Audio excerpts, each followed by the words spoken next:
0.9% of humans are true visionaries. We have people sitting in a visionary role who are directors. It's a small company and you can get by with it, but they're not true visionaries. We call ourselves visionary because compared to everybody else, I had the vision to start the company. But the true visionary is out scanning the horizon, looking at trends and accelerating trends and competing forces and figuring out how to dance between the raindrops and achieve this indispensable market position. That's different from saying I have a lot of ideas.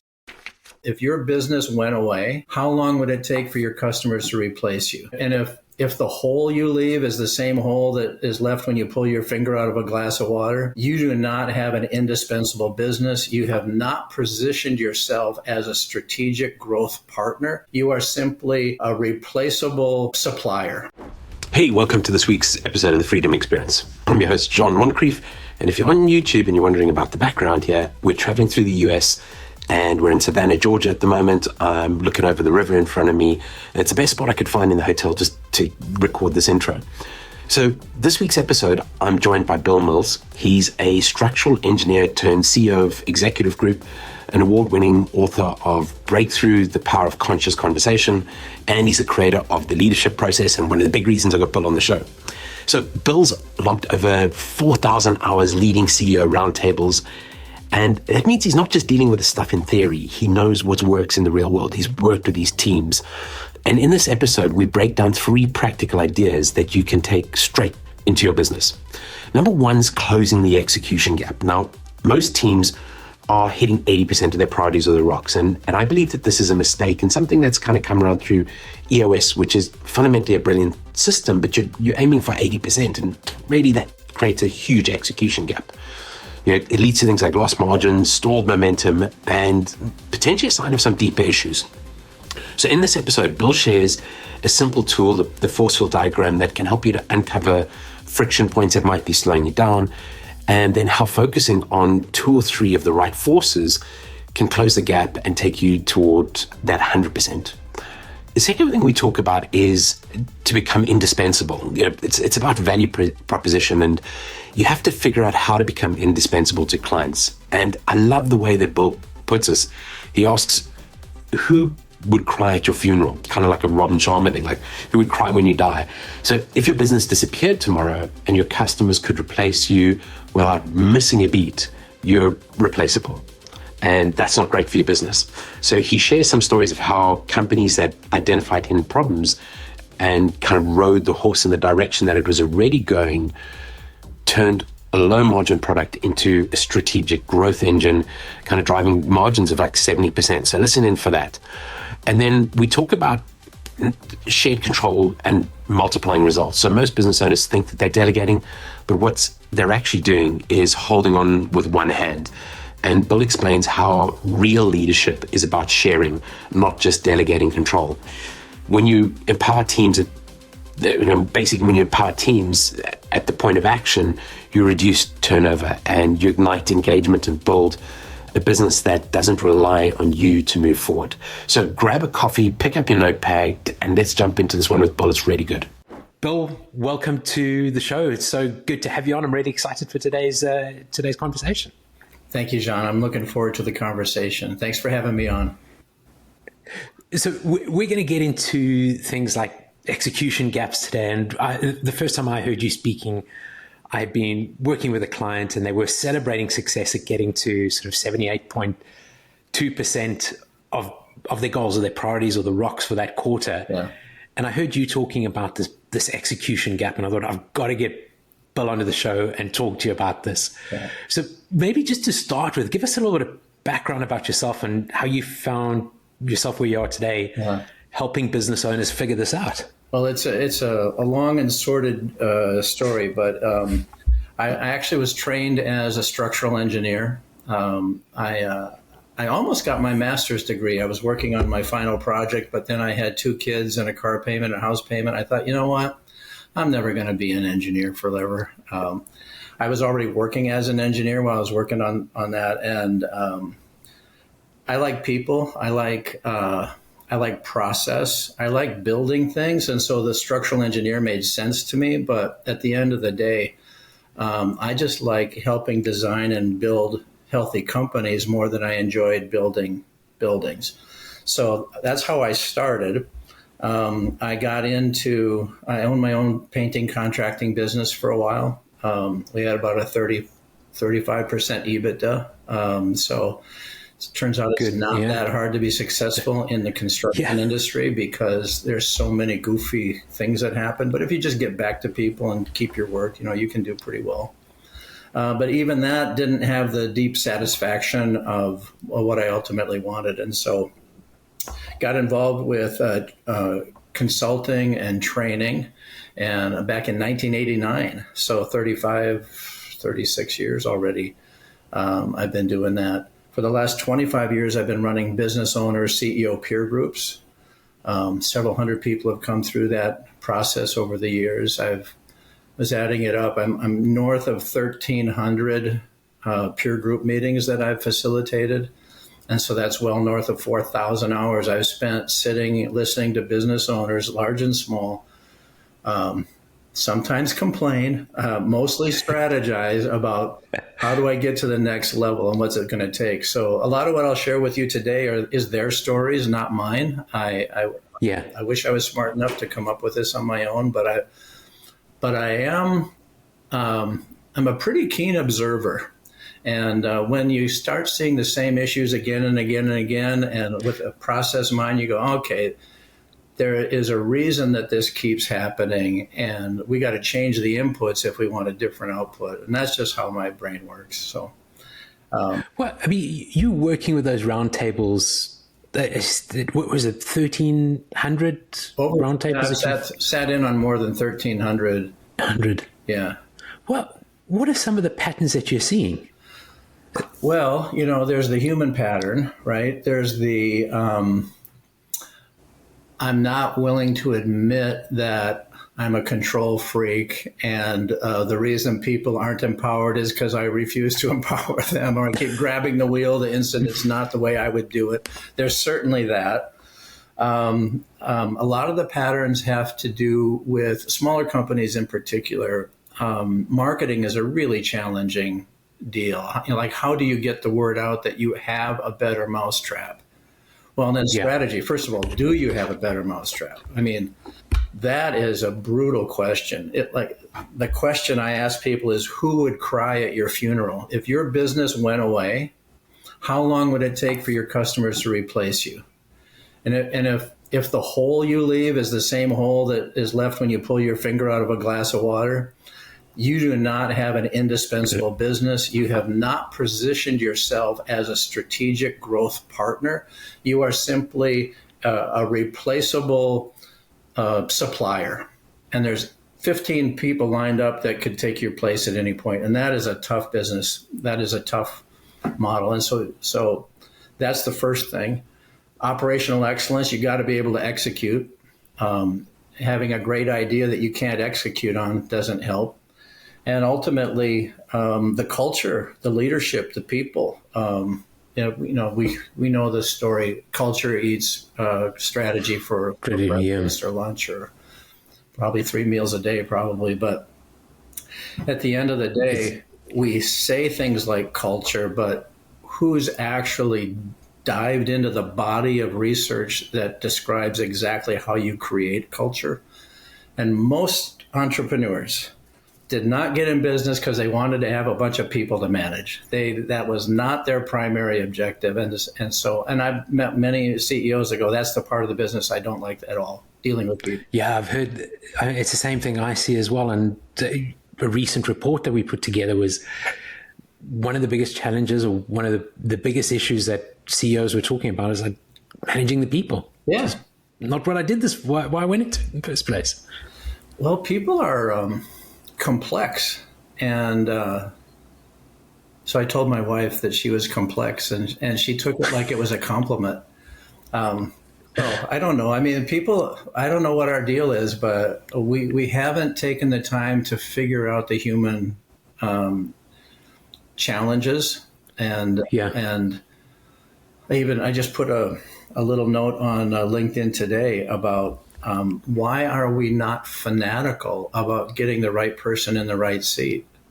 And you wouldn't want your son or daughter to go marry a B player or a C player. But apparently in business, we rate people A, B, and C, and then we live with it. That just makes no sense to me. We just have to get serious about what we're trying to create. Why are so many business owners in this place? Is it just that thing of not wanting to make that hard decision and do the hard things? Or is it we've got the 10%, they play very well, so we can hire downwards? Well, it's a complex question, and there's probably as many reasons. I think you're on it. You said hard. It's a hard. I had a mentor who said we don't think properly about the challenges that we have. He said, think of it this way: there are problems that are simple or complicated, and then there are problems that are easy or hard. And we conflate the two, thinking that simple is easy and complicated is hard. He says nothing of the sort. Simple is obvious. Complicated is not so obvious, and we have to break it down into simpler and simpler pieces, and eventually you put a man on the moon, right? So it's a complex issue that can be made simple if you just stay in your prefrontal cortex without the emotion and break it down. When we say easy or hard, that means that's the emotional energy we have to expend to solve the problem. I have to have a difficult conversation with somebody, and I don't know how it's going to go. I don't know if they're going to get angry. I don't know. I can't predict. When I can't predict what's going to happen, I have stress. When I don't feel like I'm making progress with a person, and I've asked you 15 times to please follow the standard operating procedures and you won't do it, then I feel stress. I feel out of control. All of those are emotionally draining activities because our amygdala is kicked in. We are not in our prefrontal cortex. We're in fight or flight mode when we're in conflict. And that's what we call hard. Yeah. But if you make those two different decisions, if you say regarding this human being, what's the decision that's in the best interest of the organization, that comes up fast. People get that quickly. It's like, okay, so decision one is this is the wrong person for the organization. Decision two is when and how and where will I have the conversation that liberates them or me. And sometimes they're coachable and can change their behavior. And if that's but so often it's give them another quarter, I'll have a conversation and give them another chance for a longer period of time. Are we kind of kicking the can down the road? And we do. I think when I speak to entrepreneurs, the successful business owners, the folks who've broken through that ceiling will say, when I got the people right, that's when it happened. That's when I unlocked the growth, the value, whatever it is. But it just about every conversation I have with business owners, when I got that right, it all came together. Yeah, I think that becomes the, in a way, it's the regret that I didn't do it sooner. And I think most every business owner, manager has had the experience of hanging on too long and hoping, hope is a great strategy, but they're hoping that this person will come around. When they finally let them go, there's a line of people at their door saying, thank you.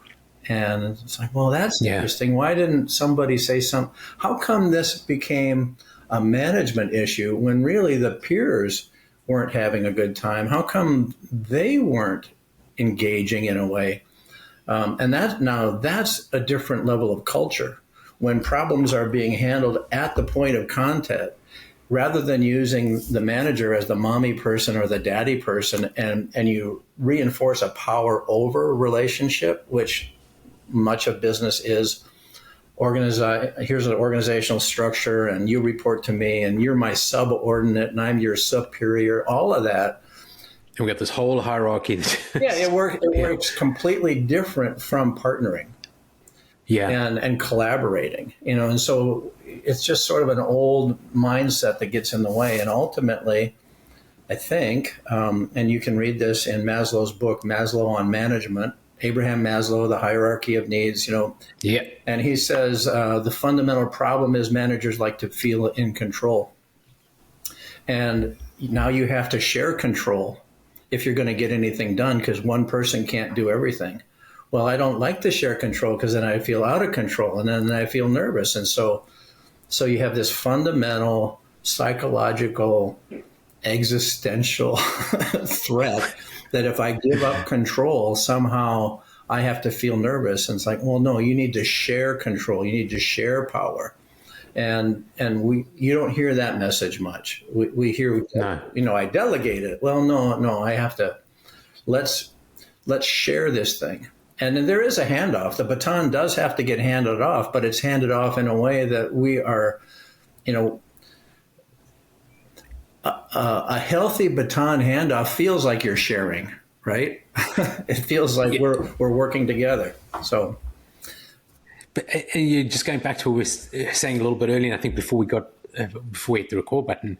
I mean, this is a fundamental kind of shift in mindset, is letting go the control. But there's obviously the balance with finding the right people. And the reason that you're probably thinking, I might as well get this done or do this myself, or that kind of thinking, is because you've been letting go to the wrong people. So it's the mindset needs to change from being in control in the center of everything to letting go of control. But you've got to make sure that you found the right people before you start doing that, I guess. It's people and process. I think because there are people that are certainly, maybe we would call them a B player, but they have the potential to do more if we gave them a good process to follow. I mean, that's what the quality people have figured out. If we put in a Six Sigma process and people follow the process, you get Six Sigma results.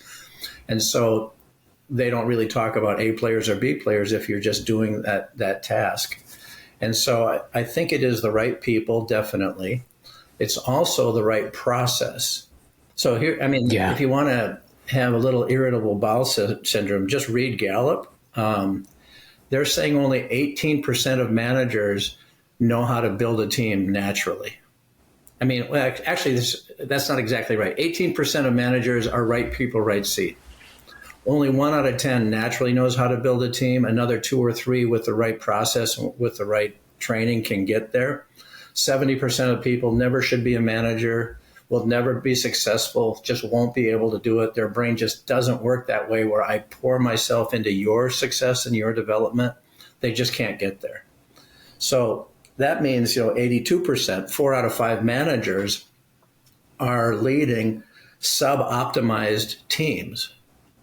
And they go on to say that those teams are operating at roughly 51% of their potential. So 80% times 51%. You got a 40% execution gap almost built into your organization. And I mean, that's huge. I mean, we were talking about EOS a little bit earlier as well, where just in terms of like striving toward the 80%. So, when you say 80% is good enough, and most organizations, at sort of 60 odd anyway, and you've got this 40% gap. Yeah. So EOS, I believe in EOS. I've surrendered to EOS, and to the degree that you are utilizing the process properly, you're getting better and better results. Just the fact that it focuses people. When before we put the camera on, we were talking about how it's a rare organization that wouldn't benefit from focus. So, was it you, Bill, that I heard talking about 5% of business owners have a plan or something along those lines? I don't know what it is currently. When I was doing more and more strategic planning as part of my my consulting efforts, I was curious about that. So Harvard has some really interesting articles on it. But back then, I don't know what's new, but it's probably the same. They said only 5% of executive teams spend enough time on strategy. And so if you think about, there's the day-to-day, and then there's the strategy. Well, where's most of their effort? It's like this. Most of their effort is on day-to-day, very little on strategy.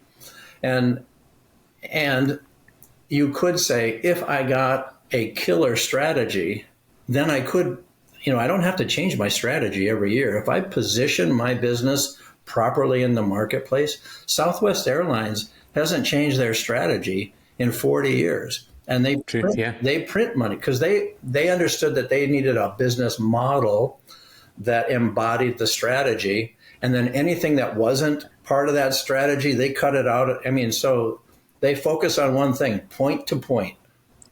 I can fly to Hawaii with Southwest. It'll take me 5 days because I have to just keep hitting all these points.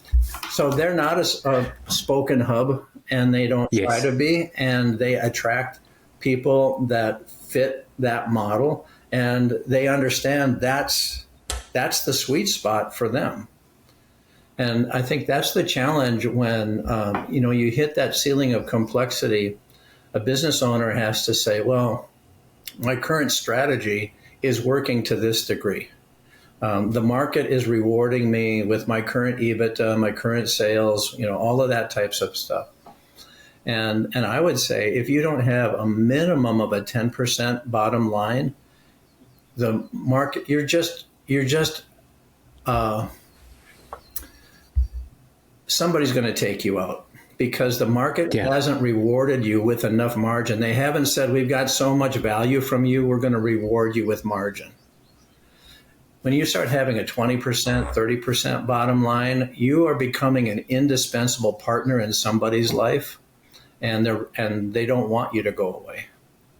So in becoming that indispensable partner, your margin, your bottom line is actually going to improve if you focused on on becoming that indispensable partner. And I think there were a few things that you said there that are really interesting. One is that we're not spending enough time on strategy, but we're focusing on execution, but we're only playing at kind of 60%. Yeah. So not much time on strategy, playing at 60 odd percent. We haven't differentiated ourselves. And as you said earlier, if you stuck your finger in a glass and pulled your finger out, and you're going back to, are you making a difference in that customer's life, and that the water just replaces the finger. Yeah. We've got to figure this execution gap out, right? Well, it's but it's the value transfer, right? You have to be creating so much value for somebody that they reward you with margin and profit. And I tell people, when I die, I hope it's a catastrophe. Tell us more. There should be people should be crying in the streets. Yes, because. And if I'm not creating much value, it's like, oh, I love that. Yeah, I'll just go join another peer group. So part of it is, are we creating value? One of my mentors was Larry Wilson. Wilson Learning in the 1970s was about a $50 million training company, which in the 70s was unheard of. And then he built Pecos River Learning, and he was just the consultative selling that came out of Larry Wilson. The S curve of business that came out of Larry Wilson. Yeah. He's been, you don't know his name, but he passed away 10 years ago, but he was a mentor and a friend of mine. And he said lots of fun things over breakfast and lunch when we would get together. One of them is you should ride the horse in the direction it's going. So basically, your customers are telling you what they're rewarding you for, and that when you first get in business, probably that was the most exciting time of your life because you were always responding to customer needs in real time. Then you got a little successful, and then you got a little distracted. Next thing you know, now I got a quality engineer, and I got this person, and they're focused inward, and you start to lose the customer. And the analogy he said was, early on, the customer would take a step and go, what's this? And they'd look down, and there you are hanging on to their left leg, so that every time they took a step, you move forward with them. Love it, yeah. And so he always has said, first of all, ride the horse in the direction it's going. And also, it's difficult to chase two rabbits.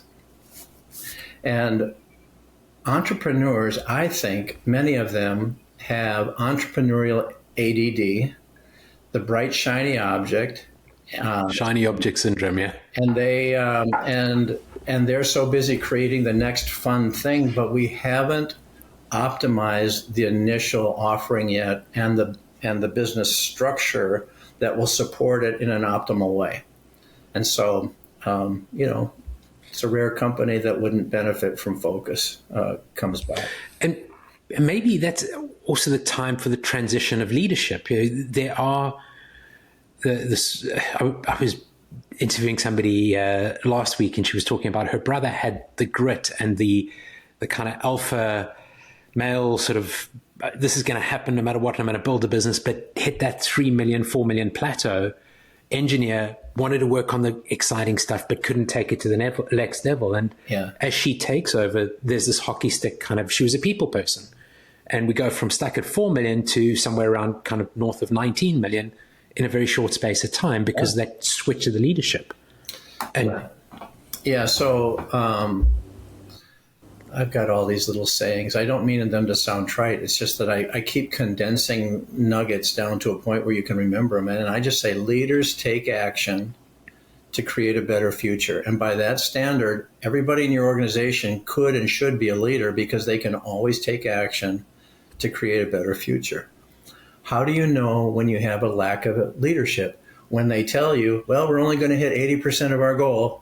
And you say, what? It's like, here's the projection. We're going to lose 80%. It's like, that's what we're going to do? Yep, we're going to fall short. Well, that's not leadership. That's just somebody predicting. A leader goes, I'm looking at a shortfall. Here's 5 things I think we can do to eliminate that shortfall. There's always an action a leader can take. They are never without a response to the reality that's facing them. And so when she took over, she deployed different actions, and it created a different outcome. It's a cause and effect deal. And so if we keep doing what we've always doing, here's another Larry Wilson one. If you keep thinking what you've always thought, you'll keep doing what you've always done, and you'll keep getting what you've always got. And that's that blind spot is I've got to open up my mind to a new possibility that this model, I've taken it as far as this model will go. And I've got to be willing to break the model in order to, I got to install a new engine. I got to do something to take this thing to its next potential. But there's almost got to be an event that triggers that mindset change that I've actually got to do something. I can't carry on doing it this way. It's a change of leadership, or it's somebody walking in and saying, I've had enough, one of your A players, and saying, I've had enough, Bill, if it carries on this way, I'm out of here. It's funny. The mindset you're talking about existed when they created the company. When they were willing to explore every opportunity and jump on a new idea. And then they got stultified somehow in their thinking, because now we've got organizational structure and process and people don't like the change. And so, but yet during COVID, everybody became creative again. The wolf was at the door and we had to find a way through it. And suddenly everybody opened up their creativity, and it's like you got to get shocked sometimes. That you boil a frog slowly, and if your business just slowly hits the wall, you don't realize, this is a ceiling of complexity. And the problem-solving approach I'm using is not breaking through that complexity. Maybe some of your viewers would love to know, there's an industrial psychologist. His name is Elliot Jacques, Jaqus. He's passed away in 2014 or something like that. Spent 40 years as an industrial psychologist. The only reason you would know him at all is he invented the term midlife crisis. But otherwise, he spent all of his time trying to figure out what is he calls it the requisite design, the requisite organizational structure. And here's how it works emotionally, and here's how it works physically and structurally. Emotionally, if I work for you, Jean, and you're my boss, I have no problem knowing that you get paid 30% more than me, as long as you are solving more complex problems than I know how to solve. If you are figuring out supply chain issues that I have no idea, how does Jean know how to do that? I am happy to work for you. And I'm also happy to learn from you with the hope that one day I could maybe move up. And that just feels completely appropriate psychologically. It's kind of like the old, the mentoring system of a journeyman, learning from the master. Yes. That happens all the way up the organization. But structurally, it also has to happen too, is your job has to have more complex problems for you to solve than the job that reports up. So if I am, I'll just say a operator on the line and you're managing 5 lines, your job is more complex than mine and your problem solving capacity is more sophisticated than mine. And then everybody's happy. But as you move up that level of complexity, now it goes from managing, then it comes to a director level who is designing the lines and designing the engineering fit. And then you move up to what the EOS people call the integrator. So now I have multiple parallel processes that have to be solved. And I have to be managing marketing and sales and operations and customer service and HR and IT and all of those horses have to finish the race at the same time. My hunch is the reason companies stall out is those horses are no longer crossing the finish line at the same time. You've got too much capacity, you've got too many people, you've got too little resources. There's some gap in the equity of how all of that's happening. And that doesn't mean you have to run out and hire an integrator necessarily, but that could be. And I think EOS leans heavily on that. But then as you go one step higher to the visionary, the entrepreneur, now everything they look out at is outside the organization, and it is market forces and accelerating trends and competitive forces and supplier challenges and custom. And all of those things, according to his research, 0.9% of humans are true visionaries. We have people sitting in a visionary role who are directors. It's a small company and you can get by with it, but they're not true visionaries. We call ourselves visionary because compared to everybody else, I had the vision to start the company. But the true visionary is out scanning the horizon, looking at trends and accelerating trends and competing forces and figuring out how to dance between the raindrops and get this, achieve this indispensable market position. That's different from saying I have a lot of ideas. I'm a recovering engineer. I have tons of ideas. That doesn't make me a visionary. I mean, it's either they've got a lot of ideas or they're really good at the internal stuff and are just inwardly focused all the time. They're more of an integrator, I suppose, or they're very good at a specific area of the business, which has held them, has kind of helped them to take it to where the business is right now.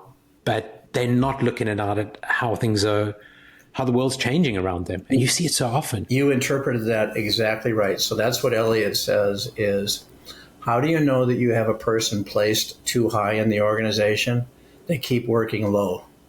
As long as they keep working down into the organization, it's because they're comfortable solving that order of magnitude problems and they're uncomfortable in their role.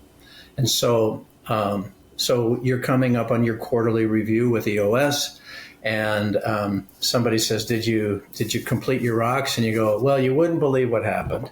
Who could have predicted that this would have happened? Johnny got sick. IT was busy, and so no, I didn't hit my goal. I only hit 80% of my target. You know who could have gotten it? The right person who was thinking, okay, and if Johnny gets sick, what will I do? And if IT has a problem, they have contingency plans and they have a more expansive problem-solving capacity, so they aren't caught short on their rocks.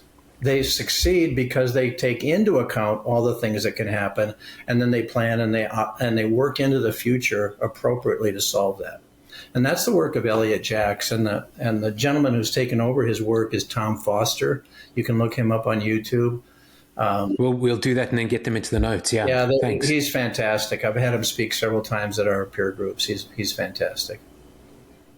So I'm curious about how you approach this mindset shift that so many business owners need to go through. And I know your core focus, Bill, is your peer groups. Yeah. And I guess a lot of business owners join a peer group for a while and they come off and they didn't quite get what they were looking for out of it. But I think mindset and that shift is a huge. If you're not going to change a mindset, it's probably not going to work. Yeah. Your instincts are right. So when I'm looking for, when I'm vetting a member, I'm trying to figure out if they have a healthy ego. Healthy meaning I've got some confidence, but I'm also willing to open up the kimono here and show you all the stupid stuff I did last week and say, what do you think about that? I'm not looking for somebody who keeps everything close to the vest and will never share anything that could potentially make them look bad. Those do not make good peer group members.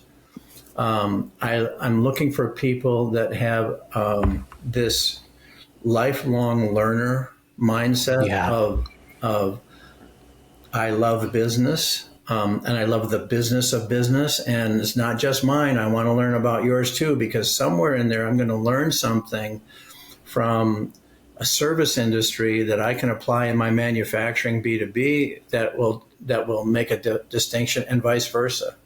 Again, that visionary, scanning what's going on around them and thinking, I can pull this in. Yeah. Well, actually, so that triggered another thought. There's I think it was Fast Company or Inc. magazine. I believe it was Inc. magazine. God, this has got to be 30 years ago. But I collect this stuff when I find it. So I think it was Inc. magazine, and they did something called the CEO Project. And they went out and interviewed over 700 CEOs. And as part of the questions, they just asked them how they were performing in building enterprise value. So how much is your company worth? You've been in business 10 years. How much is your company worth? And so there's a bell curve, right? The bell curve CEOs would be like the average business owner, average CEOs that is doing pretty good and they're making money and they might even be a millionaire. And their company is worth $2 million if they were to sell it. But the bell curve CEO, the companies that started at the same time in the same industry, their company is worth $20 million to sell it, 10 times more. So the top 5% were increasing enterprise value 10 times faster. And they wrote an article called The 10X CEO about it. And in that article, they found out there was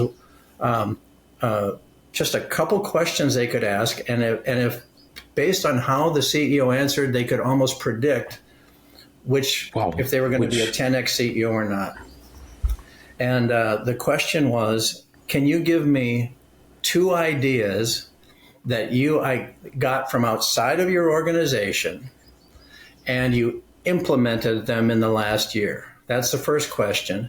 The second question is, and before you implemented it, you took the time to determine how it would impact the enterprise value. That's the one that... So it wasn't just, here's a great idea, let's stick it in. You actually think about how it's going to turn into how it's going to change the value of your business. Right. And I was working with a small company, and Dad had retired and just inserted his daughter in as the president. And she said that was awkward because the management team, one of the guys used to babysit her when she was a baby, So, and she was smart enough to realize I'm not a visionary. My dad made me the president. I have to depend on this team. And she put all her effort into making sure that they had a really, really healthy team. But Dad would come in and say, hey, I want to buy this building in town because I want to refurbish downtown in this tiny little Minnesota town. And I want to kind of support the local community. So I want to buy this building. I'll own it. And then I want you to put your display center in there and display all our products in there. And maybe off the back end, we'll add a little gymnasium. I mean, all this kind of stuff. And oh, by the way, I want the company to pay for it. And I'm saying, and what do you think that will do to the long-term value of the company? And it's like, well, he's my dad, so we're going to do it. So they do it. And I'm not saying it ended up being a bad idea, but nobody bothered to ask that question because nobody even knew how to calculate, well, is this actually going to increase the enterprise value? And why do we think it's going to be a good idea? And a lot of entrepreneurs, they're good ideas, but they just have so many of them. You got to focus. We started off talking about the execution gap. And I think just to go back to that for a moment, for the listeners who don't understand what that execution gap is, maybe just give us a sense of what the execution gap is. Yeah, you can feel it almost better than you can measure it, right? Because you're just getting your results. But here's what you feel. Oh man, we missed our targets again. Why is everything taking so long to get done? Why does it take forever to get anything done around here? That's an execution gap. People are agreeing to change and then nothing's changing. Continually new priorities. That's what, that's the thing that changes. Now we have a new priority and a new priority and a new priority. It's like the movie show Groundhog Day, where every day just feels like the last day. It's like we're not progressing. That's how you know that you have an execution gap. That's how you know you have a blind spot. And the solution is to say, let's identify the contributing forces, the forces that are allowing us to be as good as we are. We're an $8 million company and we've got a 10% bottom line, and so that's not horrible. But what's preventing us from being a $16 million company with a 20% bottom line?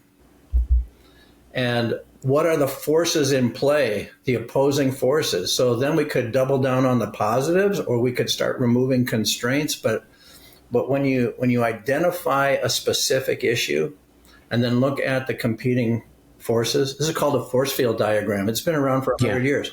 You do a force field diagram and you get everybody thinking, and you can say, look, we identified 25 forces. Well, that's ridiculous.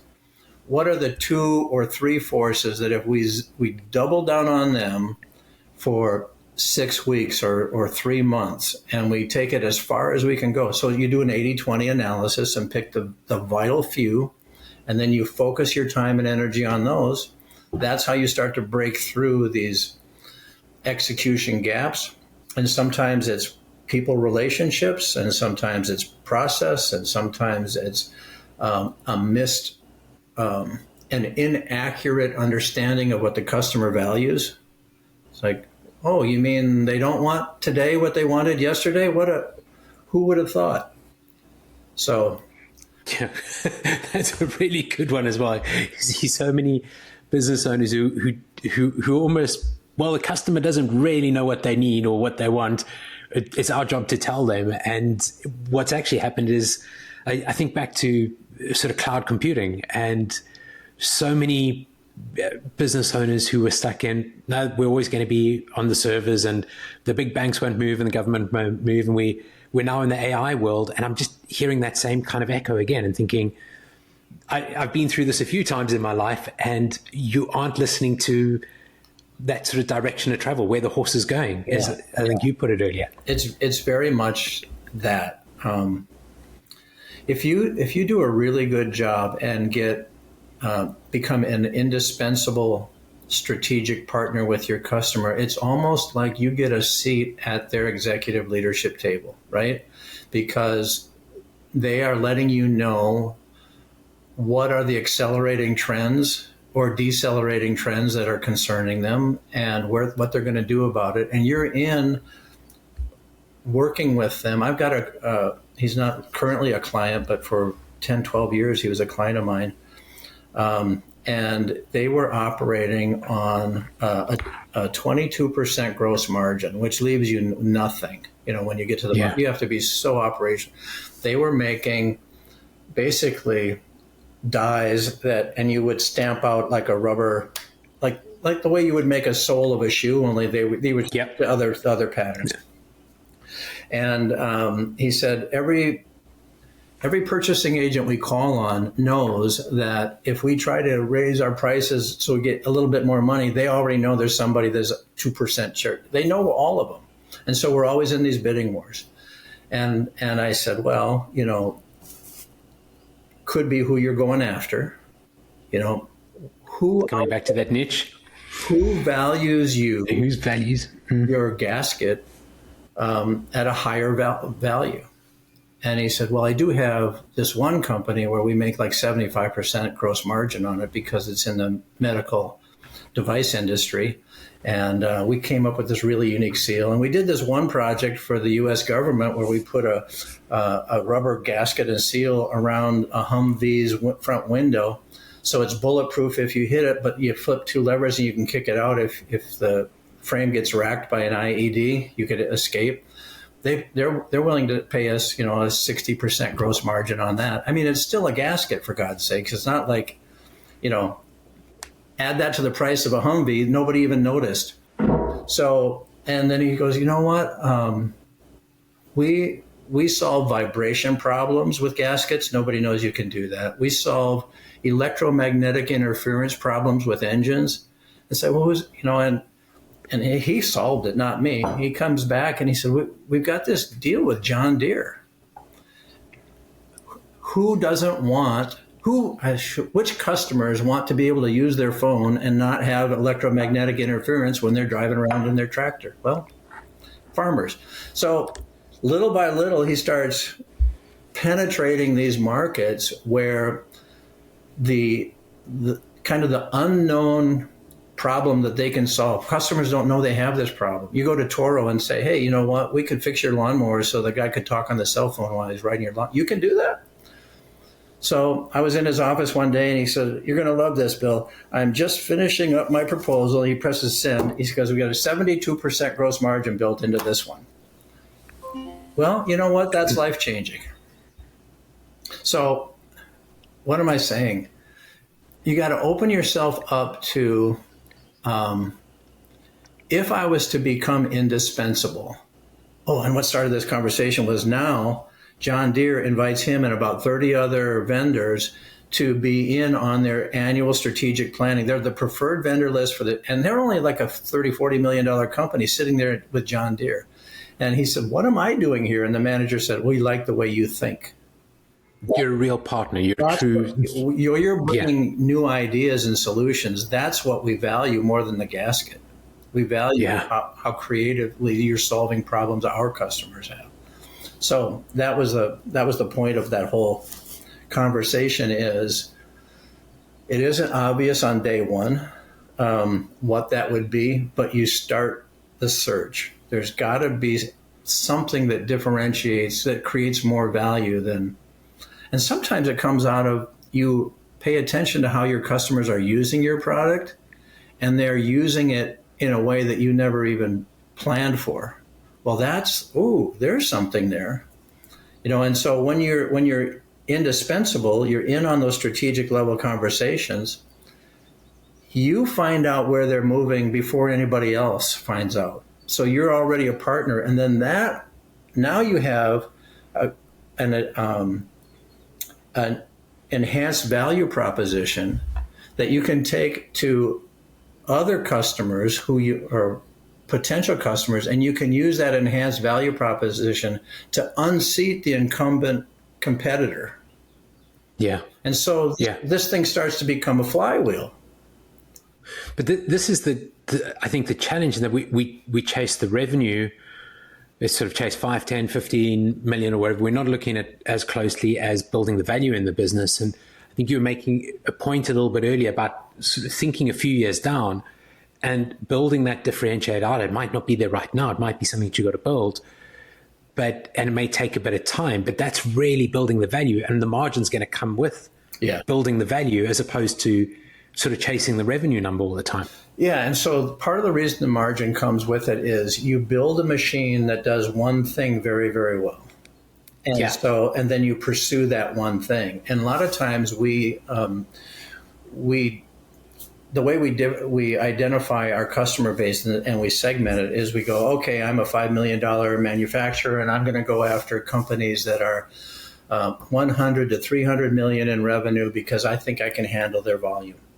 It's like, well, that's not the right demographic. It is, I'm a $5 million manufacturer and I can solve this really unique problem. Now, who has that unique problem? I don't care if they're 50 million or 500 million or a billion. If I can solve that unique problem, that now my market mind opens up to a different level. So using size and geography and all that kind of stuff, those classic segmentation models, that's completely wrong. It is, somebody out there has a problem. I know how to solve that problem. That's my market, and I'm going to go solve that problem. I'm on the board of a company that we just hit 200 million in revenue this year, and probably 7 years ago we were 20 million. And it all came from the CEO who just kept grinding away at, there's got to be, we can be better at something than anybody else. And it turns out what we're incredibly good at is helping kids with disabilities learn how to speak. And so pulled together a model and suppliers that allow kids with disabilities to learn how to speak faster. Usually these are kids with autism, 2 years old, 3 years old, and they're speaking on their device, and then they learn how to speak because the device kind of prompts them. And pretty soon, their whole lives change. And while the industry takes 6 months to a year to provide a communication device, we can do it in 3 days. Yo, that's impressive. I mean, what is the pull of this, the sort of North Star of this business, that we're changing people's lives or children's lives? Yeah. That's kind of tied into, we just want to solve this problem as quickly as we can for these children. Or well, that was the driving. The CEO says we want to democratize communication, and if you're 3 years old and it takes a year to get your device, you missed a window that you might never get back. Yeah, and so she's a genius, frankly. I really have to give her all the credit, but she created a machine that runs so smoothly, and then they're continually trying to speed it up, and to grow in a frictionless way. You introduce friction. If you're trying to grow and you're trying to serve 15 different customers with 15 different things, how do you grow in a frictionless way? But if I've designed my whole model around solving this one problem, is how fast can we get you a device that works?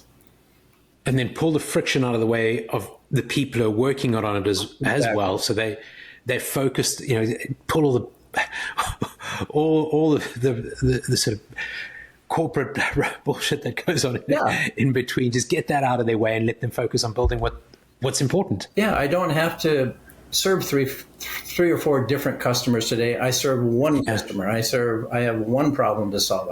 I fly from Houston to Dallas. That's all I do, and you just keep refining it. And there's an element of faith associated with that, right? There is. that I've actually found, I know this is probably, I can solve that problem. And there is that element of faith. Yeah. But you've got to kind of resist the temptation, I guess, to go off and we could do a little bit of this while you've almost focus. Well, so part of it is how you go to market. If you have a sales force that drags in roadkill because they get a commission off of anything they drag in, we could make this, right? Like, yeah, we could, but we'll lose money on it or we won't make our margin. But, it'll fill up the machine. And we make all these decisions based on it might be expedient in the moment, but how turnaround guys turn around companies is they go through and they fire about 20% of your customers right off the bat. Take a look at what you're selling with the margins like zero or very minimal, or actually costing you money. And if you do an 80-20 analysis of your customers, just print out all your customers, figure out how many of them constitute 90% of your sales, how many constitute 80% of your sales. And then you look at everything else and you go, wow, if I didn't have to deal with any of those customers, I'd still have 80, 90% of my sales.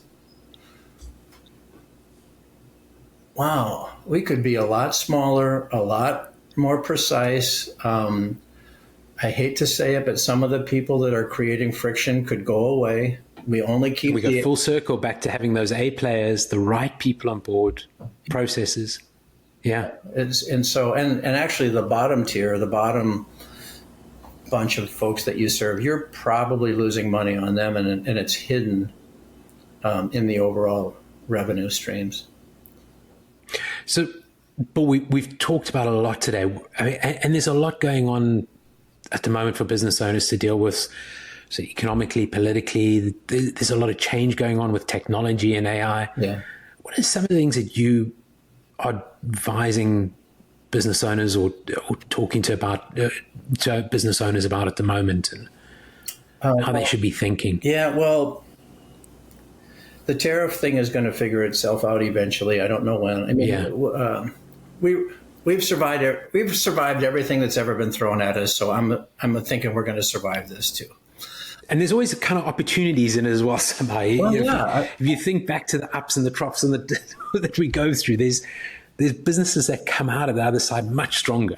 I have a client who says, when the deck is being reshuffled, I just want to make sure I'm the dealer. It's like, where can I take control of this changing environment? So, that's the opportunity inside of chaos. And you just have to trust that, look, we'll figure it out. Let's just stay steady in the boat. We'll do the obvious things that we know how to do and give ourselves some time and maybe pre-buy a little product, whatever we have to do. But eventually, this is going to weed out some opportunities, and we have to be agile. The thing I'm talking to a lot of folks about is this thing I call the leadership process. You and I mentioned it offline, but most companies, the way they try to develop leadership and develop the potential of their people is they'll send leaders off to a class, and then the leader goes to a class with other leaders from other companies, and they come back, and then they're supposed to kind of this trickle-down economic theory of leadership, somehow that's going to change behavior at the front lines. All of Gallup would say, no, it doesn't, because still 8 out of 10 managers just don't know how to build high-performing teams. It actually gets worse. The University of Toronto did this study into human productivity, and what they found was for 65% of managers, so 2 out of 3 managers, the net productivity that they add to their team ranges from 0 to negative. So like, how can that be? It's like, well, think about it. How many managers? Well, I think I'll have a meeting, and so take people off the production line. Let's have a meeting and let's get everybody all jacked up about something. And, they throw sand in the gears because they don't know how to build a high performing team. So who does? The military knows how to build a high performing team. Professional sports teams, they know how to do it. And I tell people, why would you take a quarterback and have them go learn a play and not send the team along to learn and practice the play along with the quarterback? It's ridiculous, but that's how we approach leadership development. So I built a process, was inspired by a Navy SEAL that I hired to come and work with some of my key leader groups that I was working with. And basically we took kind of the Navy SEAL idea of it's all about team, these 6-man teams, team. And then we just teach an organization from the bottom up, starting with the team, the manager and the team. I won't get into the details, but let's learn how to build these mini continuous improvement events, mini Kaizen events into every single team. So finance is doing it, operations, all the teams are looking for some way to improve this month. And we just ask them, look at your job. What would make your job easier, more productive, or more fun? Let's just remove friction, because a person's performance is their potential minus the interference that they're experiencing. If we can just remove all the friction, All the things that disengage employees, well, suddenly you have an engaged employee.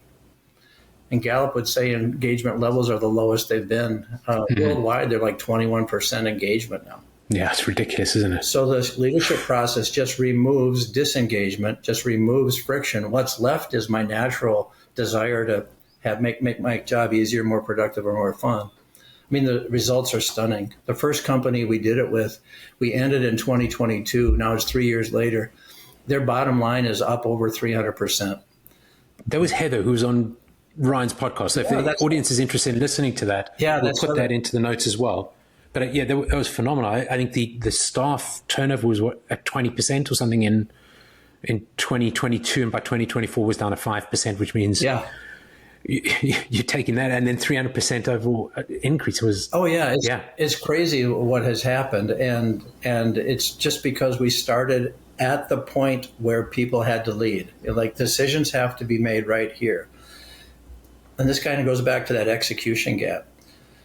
The reason you're not progressing is people are not taking action to progress you. And if your managers don't know how, then maybe the team does. There's the genius of teams, and all of us are smarter than any one of us. And so you focus them on removing friction and interference every month. I'll take all the low-hanging fruit. First, they solve their own problems, and they start solving cross-functional problems. And pretty soon you're looking at across the organization, which is where most of the execution gap occurs. Sales finds out something, operations doesn't hear about it to the last minute. Operations has a problem, sales doesn't hear about it.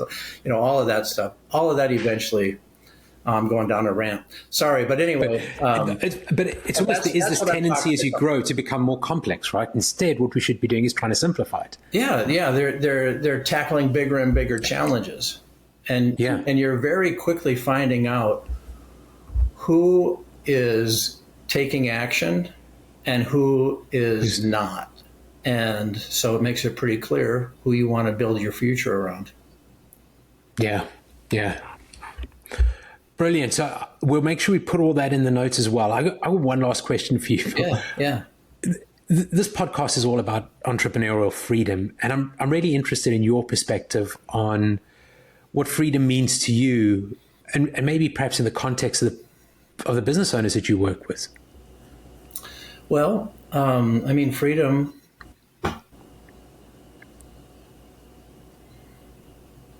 in a way, every entrepreneur has freedom in that they can make their own choices. So they have the freedom to make their own choices, but I don't think that's what you're asking. I think you're asking about that emotional sense of satisfaction. And maybe it comes from achievement. And maybe it comes from, I think it comes from not feeling trapped by your business. Yeah. I think freedom is, this is my business and I own it. It doesn't own me. I think that's what you're pointing at when you say freedom. Yeah, I think we set off on this journey as entrepreneurs. We see an opportunity. We want to do it on our own terms. We want to work with the people we want to work with. And we kind of want that freedom to do it our way, I guess. But I suppose therein lies the rub, because the freedom to do it our way is we want to feel in control. And that's exactly what Maslow says ultimately will be our downfall. We have to share control. We have to collaborate. We can't do it all ourselves. So you're really unlocking the freedom when you start to collaborate and not trying to take it on yourself. Well, and think about that. Then what are you doing? You're letting all these other people have the freedom to make choices and make decisions. And so you're igniting that human entrepreneurial spirit almost in every member of your team. I mean, theoretically, obviously, there's going to be some fall off, but that's the dream, right? Yeah. Brilliant.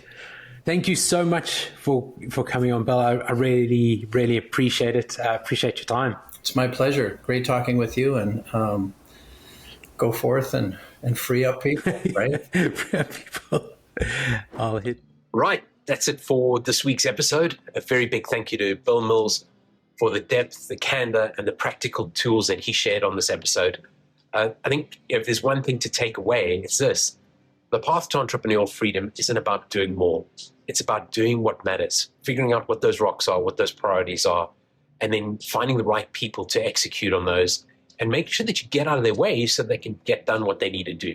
Now, if you found this valuable, then please share it with fellow business owners, leave a review or hit the subscribe button so that you don't miss the next episode. And obviously that helps us to get this in front of more business owners like you, in front of more entrepreneurs, which is what we need to be doing. Now, next week we're doing a roundup of the Small Giants Summit, and I'll be sharing some of the key takeaways from that summit on the podcast.